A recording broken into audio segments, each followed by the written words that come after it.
Rumah Sakit Muhammad Husin Palembang menggelar vaksinasi massal untuk anak-anak Sabtu lalu. Vaksinasi COVID-19 awalnya untuk anak dan remaja usia 12 hingga 18 tahun.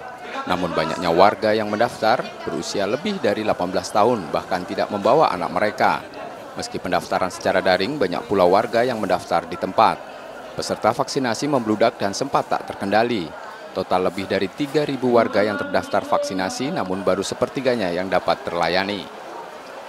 2.000 warga yang belum dapat vaksin dijadwal ulang, mulai Senin hingga Jumat pekan berikutnya. Penjadwalan tersebut sesuai kemampuan vaksinasi rumah sakit sekitar 400 dosis dalam sehari. Warga pun diminta datang sesuai jadwal yang ditentukan.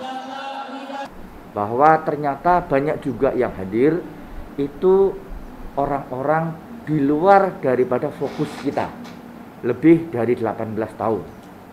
Bahkan dia tidak membawa anaknya. Kemampuan kita rata-rata sehari pada kondisi reguler sehari-hari adalah 400 orang per hari kemampuan kita. Sehingga mereka bukan saya bubarkan tadi itu, tapi saya reschedule.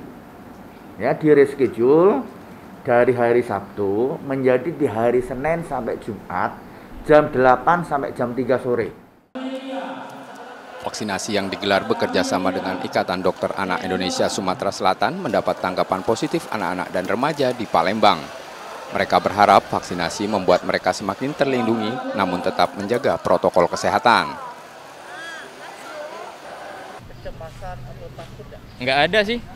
Iya, soalnya kalau misalkan takut, nanti takut tekanan darahnya jadi naik kan.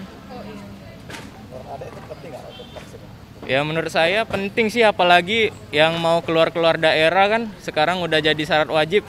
Jadi bakal susah ke depannya kalau belum divaksin. Tak hanya rumah sakit, vaksinasi anak juga dapat dilayani di puskesmas dan sentra vaksinasi.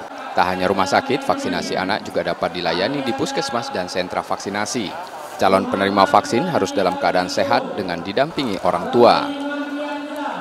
M. Rizky Nurmizan, Kompas TV Palembang, Sumatera Selatan.